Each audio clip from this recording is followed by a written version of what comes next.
Guinéennes, Guinéens. Aujourd'hui, plus qu'hier, la Guinée, aux yeux de tous, a recouvré sa liberté grâce aux efforts conjugués de chaque Guinéenne et Guinéen que nous sommes. Pays libre et démocrate, nous sommes aujourd'hui dotés de toutes les institutions républicaines. L'Assemblée nationale siège librement. La Cour suprême joue son rôle au quotidien.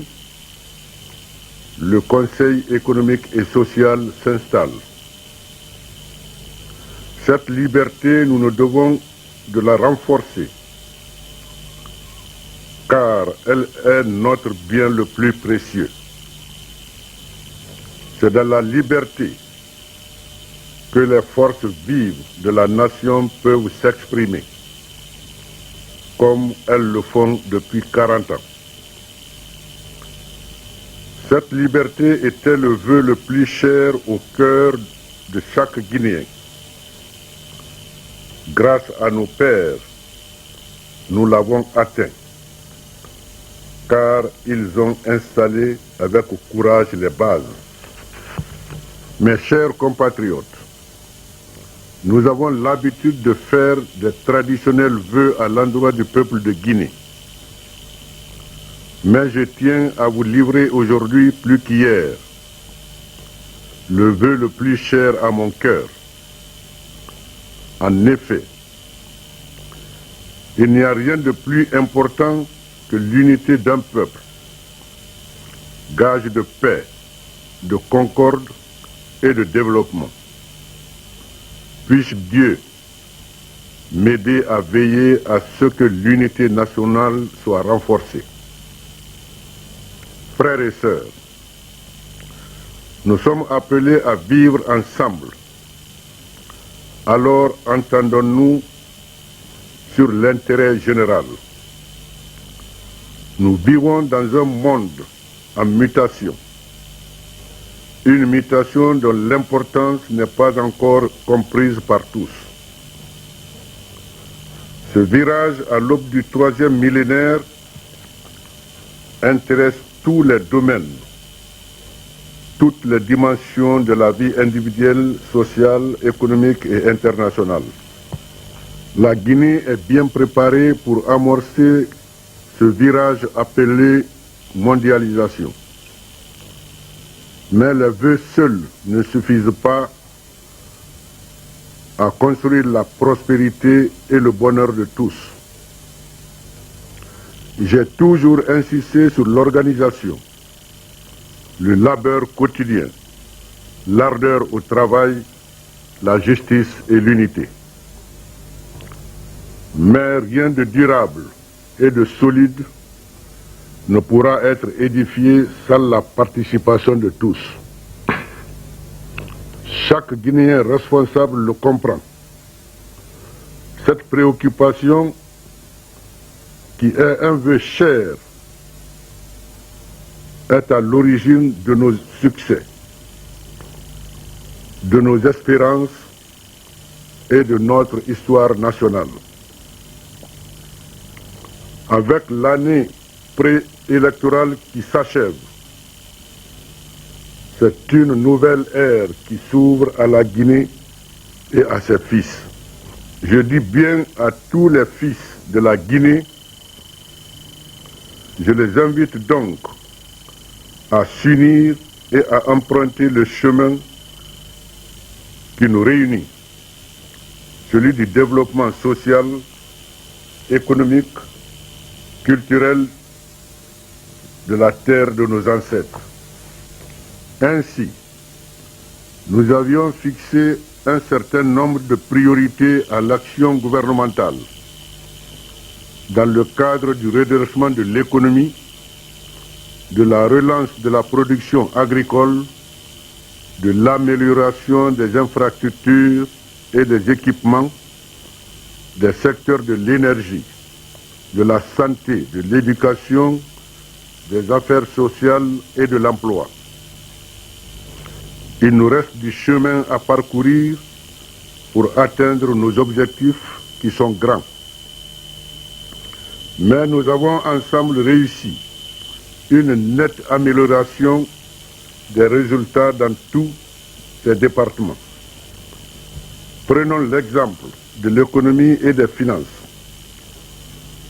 Comme vous le savez, la Guinée a enregistré des progrès significatifs qui ont permis de crédibiliser davantage notre pays à l'égard des partenaires au développement et des investisseurs privés. C'est le lieu et l'occasion de remercier tous les gouvernements, toutes les institutions, toutes les sociétés et les personnes physiques qui nous ont fait confiance en apportant leur contribution au développement économique et social du pays. Notre pays reste ouvert à toute coopération bilatérale et multilatérale, ainsi qu'aux partenaires et sociétés privées désireuses d'investir en Guinée. La politique de développement économique définie par le gouvernement depuis 1985 a ainsi accordé une priorité au secteur agricole. D'année en année, les progrès accomplis ont été des acquis définitifs pour notre pays.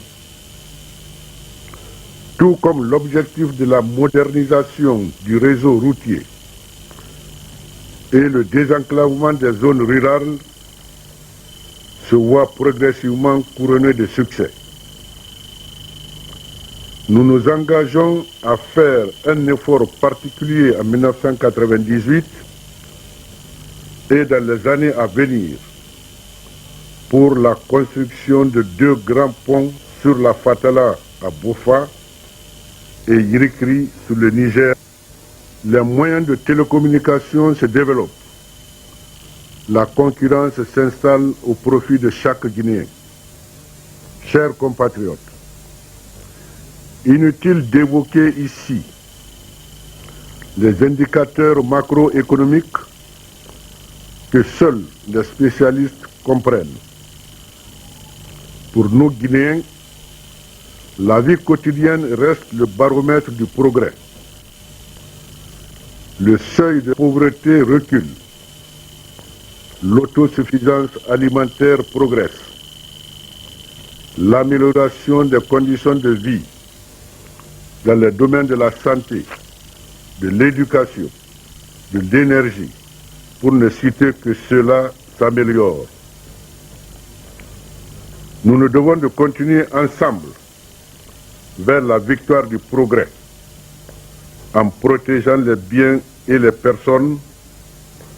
Le gouvernement a entrepris d'y accéder avec force et courage, mais votre soutien est indispensable. J'ai la volonté d'intensifier la moralisation des services afin de les rendre plus efficaces et plus proches des citoyens. C'est pour cette raison que je vous demande de collaborer loyalement dans le respect de la loi, des contraintes d'une existence difficile pour chacun de nous parfois. En tant que soldat, je déplore des actes d'indiscipline, notamment les violations de la loi et de l'ordre public, les détournements et les autres dysfonctionnements du secteur public et parapublic. La charge de la gestion du patrimoine public, à quelque niveau de responsabilité que ce soit, ne doit constituer une aubaine pour personne. Les scandales financiers, les faillites répétées d'institutions monétaires et autres déficits organisés ne s'expliquent ni par l'ignorance d'agents inconscients, ni par une crise structurelle. Ils relèvent d'une forme de prédation systématique orchestrée par des bandits en col blanc. Je partage et comprends l'indignation du peuple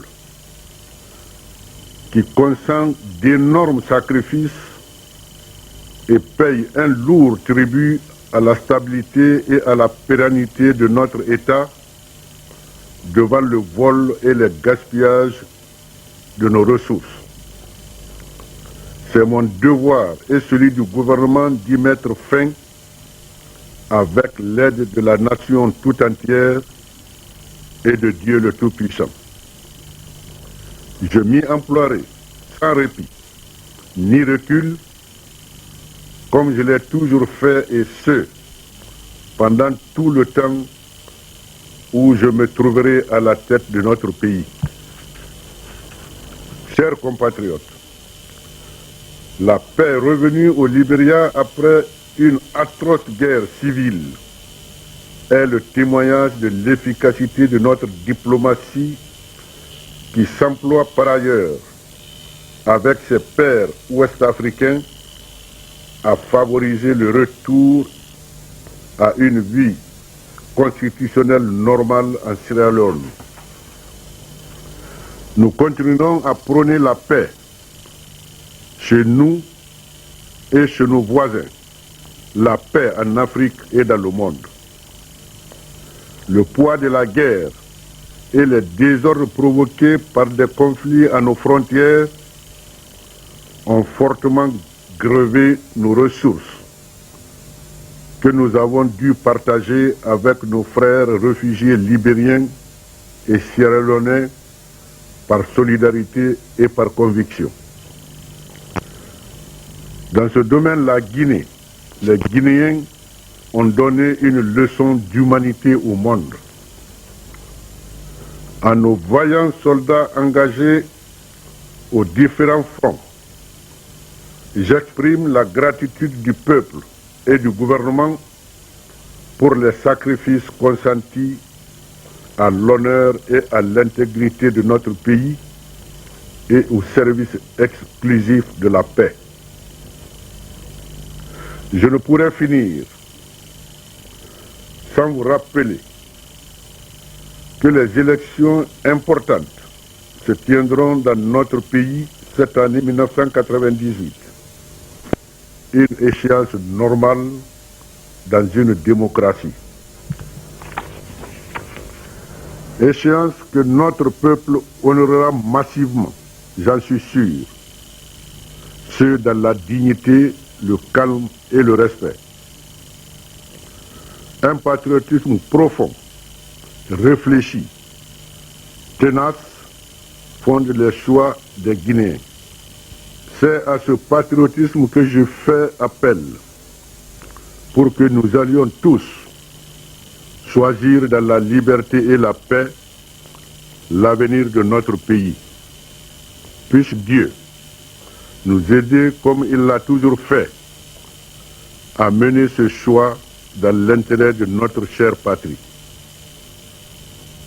Guinéennes, Guinéens, chers compatriotes, l'année s'est terminée dans les traditionnelles fêtes chrétiennes et Dieu qui guide nos pas nous fait commencer cette année 1998 avec le mois saint du Ramadan pour nous musulmans.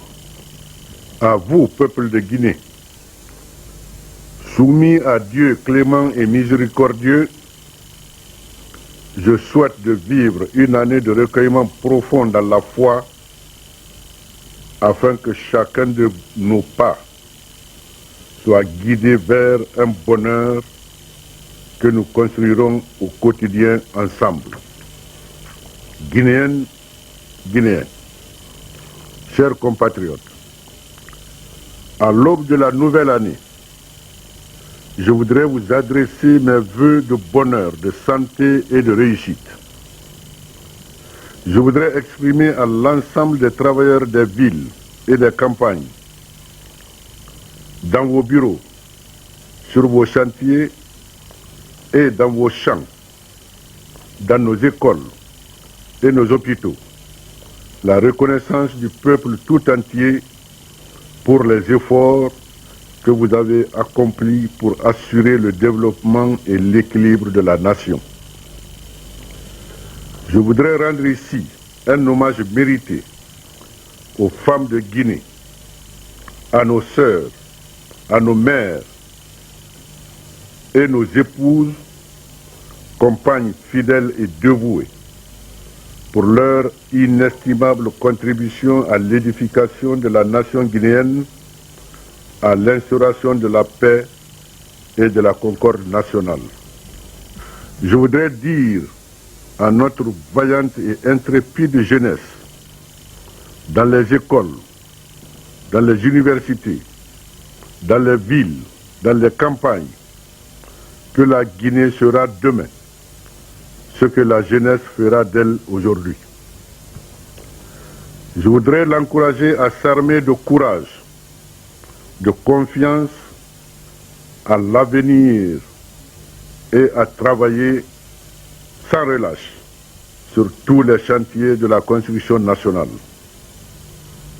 Je voudrais lui souhaiter, et à travers elle, à ses artistes, à ses hommes de culture et à ses sportifs, beaucoup de succès. Je voudrais remercier et féliciter l'ensemble de nos médias publics et privés pour leur contribution au maintien de la cohésion sociale.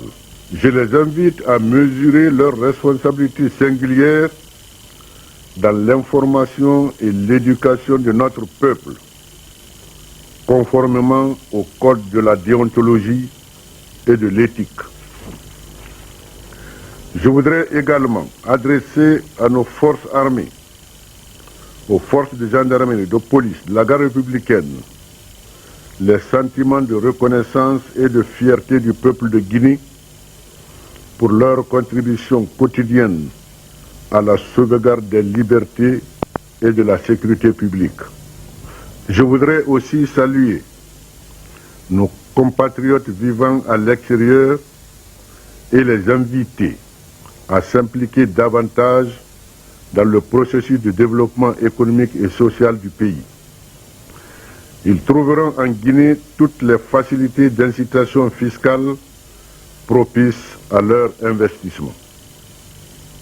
Je voudrais enfin souhaiter à vous tous, chers compatriotes, ainsi qu'aux étrangers résidant en Guinée, une bonne et heureuse année 1998. Que Dieu protège la Guinée et son peuple. Vive la République.